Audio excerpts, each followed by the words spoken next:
Bueno, estamos llegando a la última unidad, es la unidad 8 sobre intersecciones de discapacidad y personas mayores. Ustedes verán que en esta unidad se replica la mirada y el paradigma de donde se aborda, que es, como decíamos previamente, este paradigma de la interseccionalidad. En este caso se interseccionan condiciones como la discapacidad y la edad,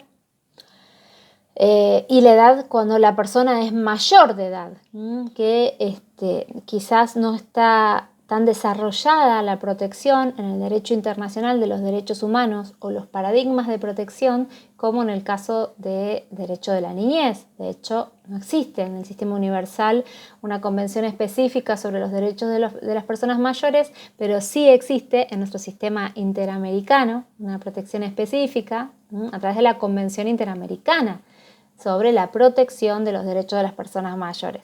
Así que ese material obviamente lo utilizamos en esta unidad para reflotarlo, para volver a leerlo si ya lo hemos leído previamente y si no para introducirnos en esta temática. Claro, la mirada de todos modos de esta Convención Interamericana sobre protección de los derechos de las personas mayores va a ser relativa a las intersecciones de esa convención y la discapacidad.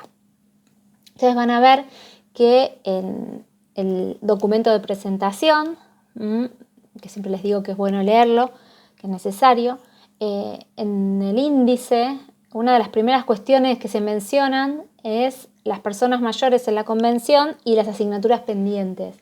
Es decir, es importante recordar que la Convención sobre los Derechos de las Personas con Discapacidad tiene una especificidad importante respecto del género, una especificidad importante respecto de la niñez, pero no es así en relación a las personas mayores.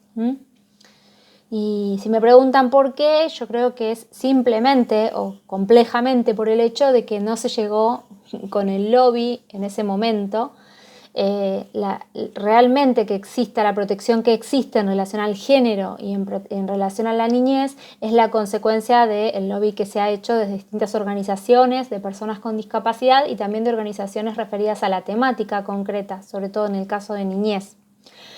Y no existió esto en relación a las personas mayores. Por eso es muy positivo, más allá de los avances de borradores y demás que pueden existir en el sistema universal, que nuestro sistema interamericano sí haya podido aprobar una convención específica y además que haya tenido en cuenta, presente, algunas cuestiones tan presentes que si uno analiza o si uno lee el artículo referido a la capacidad jurídica, ¿no? Al reconocimiento como persona ante la ley de la Convención Interamericana de Personas Mayores, es una copia textual, y afortunadamente lo es, de la Convención sobre los Derechos de las Personas con Discapacidad. Entonces, acá también hay que transitar y hay que incorporar este nuevo paradigma en materia de capacidad jurídica que no va a ser simplemente o netamente para las personas con discapacidad, sino que también viene a subsumir y a incorporar y a incluir a las personas mayores. Cuando nosotros hablábamos de capacidad jurídica, yo les recordaba que en un momento dentro de lo que es el sistema universal de protección hizo falta una convención específica para eliminar todas las formas de discriminación contra las mujeres, pero que además que esa convención específica dijera que las mujeres tenemos igual capacidad jurídica que el hombre, porque no se reconocía así, porque se consideraba que no tomábamos buenas decisiones, que no teníamos capacidad para tomar decisiones correctas y un largo etcétera, que no estábamos preparadas. Bueno, esta convención vino a terminar con esa discriminación en relación a las mujeres. La Convención sobre los Derechos de las Personas con Discapacidad viene a hacerlo en relación a las personas con discapacidad. Mucho más complejo y un proceso todavía mucho más difícil de implementar. Aunque si pensamos en la situación de mujeres en otros lados del mundo respecto de la capacidad jurídica, todavía podría llegar a ser impensado.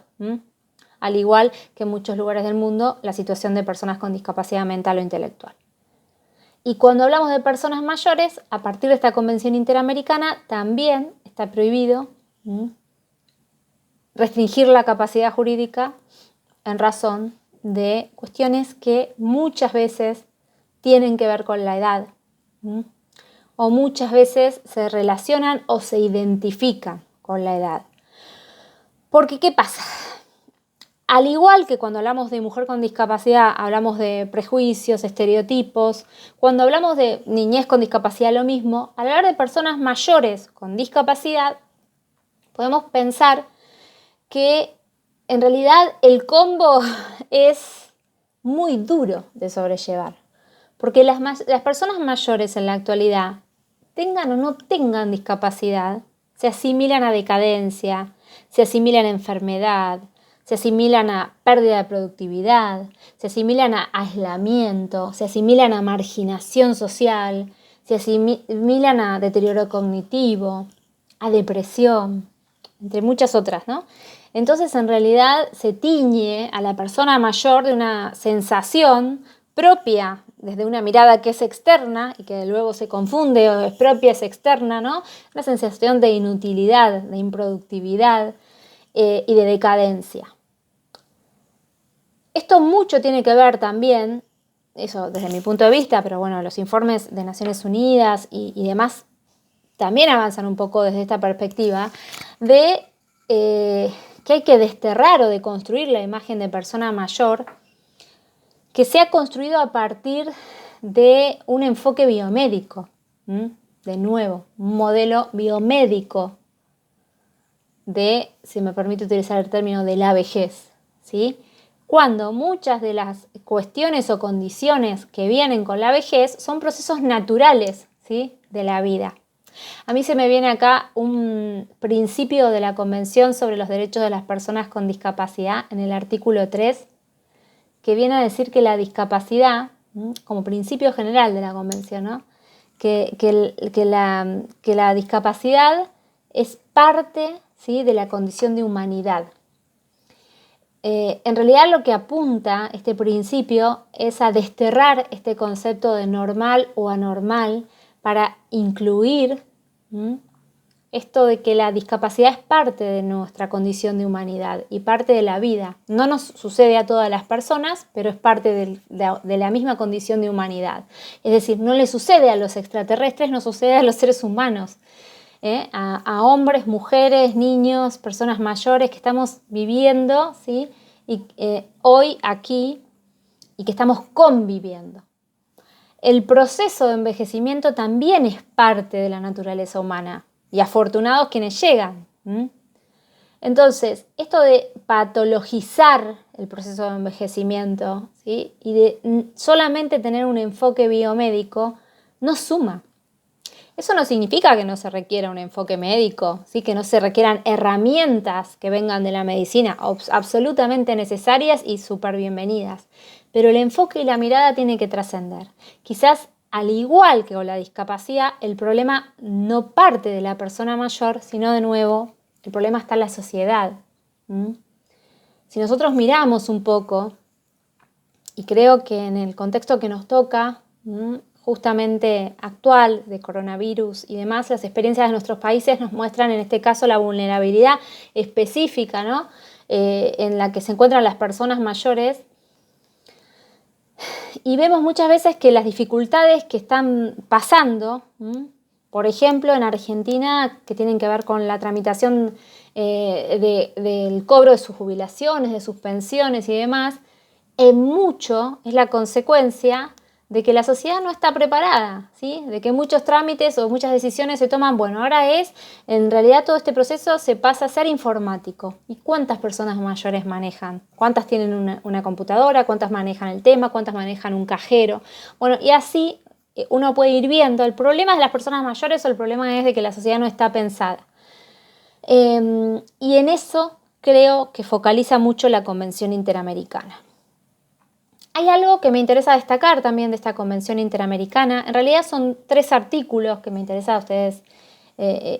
Por supuesto, pueden leerla toda y en realidad se recomienda, pero son 3 artículos. El primero tiene que ver con el artículo 26, que habla del derecho a la accesibilidad y a la movilidad personal. Este artículo me parece muy importante. ¿Por qué? Porque si ustedes van a la convención, volvemos a la discapacidad, Convención Internacional sobre los Derechos de las Personas con Discapacidad, van a ver que el artículo 9, que habla de accesibilidad, en ningún momento habla del derecho a la accesibilidad. Habla de la accesibilidad, pero no habla del derecho. Sin embargo, en otros artículos habla del derecho a la educación, derecho a la salud. Entonces, es importante porque para construir, si bien yo creo que la accesibilidad es un derecho y creo que cuando desarrollamos ese tema pude dar algunas pistas y tengo escrito sobre esto, pero la convención no lo decía. Y sin embargo hoy la Convención Interamericana no habla de la accesibilidad secas, habla del derecho a la accesibilidad. Es decir, que ya no cabe duda de que la accesibilidad es un derecho, más allá de otras dimensiones que habíamos mencionado, como parte del contenido a no ser discriminado por ausencia de accesibilidad, o como parte, ¿se acuerdan?, del contenido esencial de cada uno de los derechos, o como principio de la política pública. Pero bueno, más allá de eso, es un derecho subjetivo y un derecho reconocido por esta Convención Interamericana, y en ese sentido me parece que es importante. La Convención Interamericana habla del derecho a la accesibilidad. Y luego otro artículo que me parece importante es el artículo 30. El artículo 30 en realidad es una copia textual del artículo 12 de la Convención sobre los Derechos de las Personas con Discapacidad, que habla del igual reconocimiento como persona ante la ley, que reafirma la personalidad jurídica de las personas mayores y que luego instala esta garantía de igualdad en el ámbito de la capacidad jurídica de las personas mayores, estableciendo que las personas mayores, ¿sí?, tienen capacidad en igualdad de condiciones que el resto de personas en todos los aspectos de la vida. Para eso, los estados están obligados a brindar un sistema de apoyos y acompañar esos sistemas de apoyo con un sistema de salvaguardias textual, ¿sí?, del artículo 12 de la Convención. Esto viene a ser muy importante porque muchas veces las personas mayores sufren la misma suerte o falta de suerte que las personas con discapacidad en cuanto a que se les sustituye en la toma de decisiones. Esto no significa que esta Convención Interamericana obvie el hecho de que las personas mayores probablemente necesiten apoyos para ejercer esa capacidad jurídica. En este sentido, es muy importante que los apoyos, y en ese sentido la Convención Interamericana copia la internacional, que esos apoyos respeten la voluntad y las preferencias, ¿sí?, de la persona mayor, que no tenga conflictos de intereses, de influencia indebida. Y creo que es muy importante, y acá se va a aplicar más que en ninguna otra situación, me parece, un concepto que es el concepto de narrativa de vida. ¿Qué significa esto? ¿Qué es la narrativa de vida? Es la biografía de una persona, la biografía, cómo vivió su vida esa persona.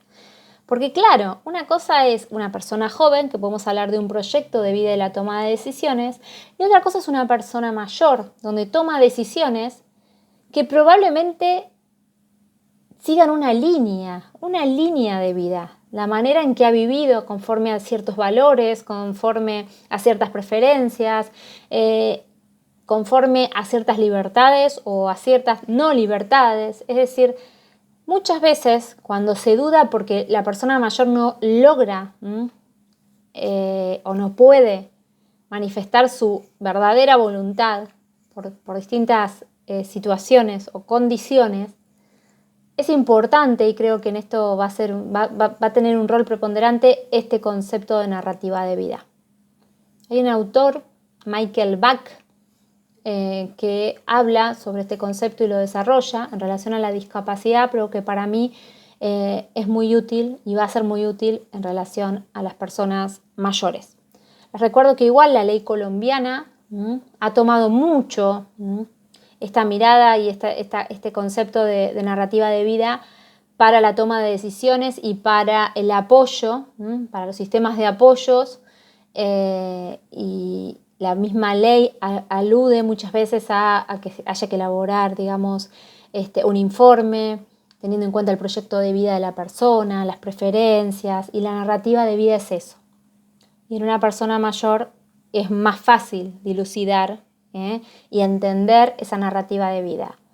Y el tema creo que principal es que esa narrativa de vida es la que se debe respetar a la hora de tomar decisiones, incluso decisiones sustitutivas, en donde porque la persona se encuentra en un estado de absoluta imposibilidad, ¿sí?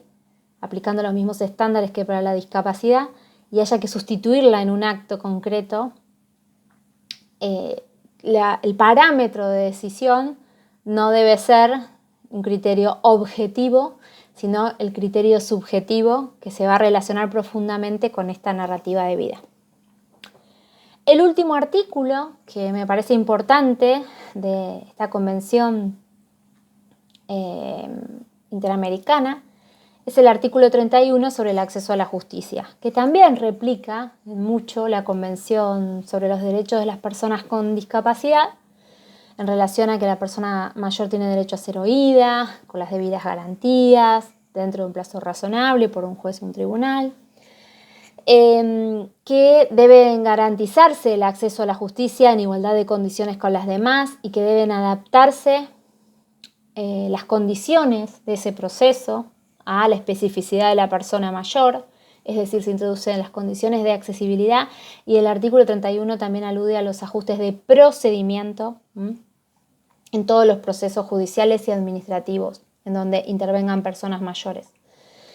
Y también se suma algo muy importante, precisamente por la especificidad situacional de una persona mayor, que es un tratamiento preferencial y una actuación expedita de la actuación judicial que debe ser obligatoria en los casos en que la vida o la salud de las personas mayores estén involucradas, ¿no?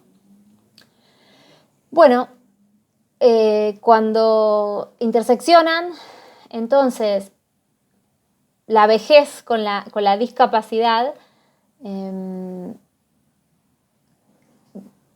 surgen varias de estas herramientas que hemos estado trabajando en estas unidades, y surge el derecho, el principio de autonomía, porque las personas mayores también nos están recordando que son sujetos de derecho.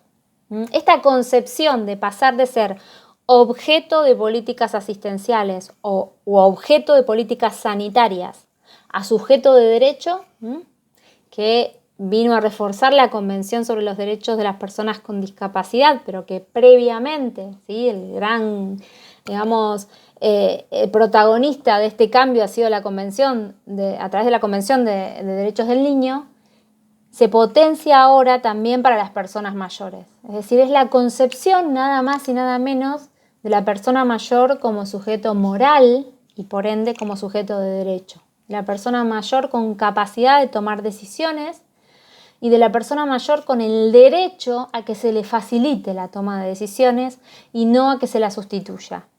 Con toda la complejidad que esto implica, ¿sí?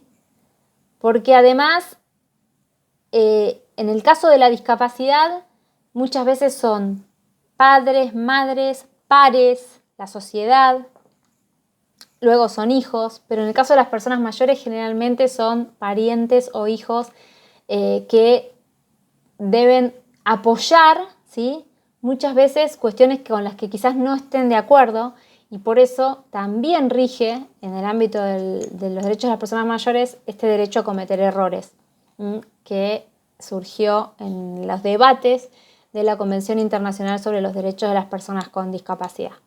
Todo esto, obviamente, acompañado por todas las garantías. Es la balanza, ¿no?, de la autonomía, pero también de la protección de los derechos, ¿no?, de proteger a la autonomía de la persona y a su toma de decisiones, y por el otro lado también proteger a la persona de esas mismas decisiones. No lo dudamos. Bueno, respecto de esta unidad, entonces, les he provisto de 2 artículos que me parecen muy interesantes. Uno específico de Barifi y Seatsu sobre la Convención de la OEA, de las personas mayores son esta Convención Interamericana que trabaja muchas cuestiones que hemos estado hablando recién, y otra más específica que es la resignificación de las creencias familiares para la autodeterminación de la persona mayor con discapacidad intelectual, de Adriana Moranto, que también me pareció muy interesante y donde trabaja esta intersección de discapacidad intelectual y personas mayores. Y finalmente les dejo a disposición uno de los últimos, el último de la serie Diversidades. El último documental que se hizo fue precisamente el documental sobre grupos en especial situación de vulnerabilidad, que aborda algunos cruces e intersecciones, ¿sí? Aborda a las personas mayores, aborda el género y la discapacidad. Y ahí la van a ver a Catalina, esta relatora que tenemos hoy que nos honra en Naciones Unidas en una entrevista en su momento embarazada, a punto de ser mamá. Bueno, espero que hayan disfrutado no solo esta unidad, ahora sí me despido y espero que sea un hasta pronto y no un adiós, quedando a absoluta disposición. Espero que los temas seleccionados y que los materiales y que las explicaciones y los modos de evaluación hayan sido de vuestro agrado. Desde acá se ha puesto lo mejor, hemos trabajado muy fuertemente desde el equipo que está detrás de esto, así que para mí ha sido un placer enorme y bueno, aquí nos despedimos.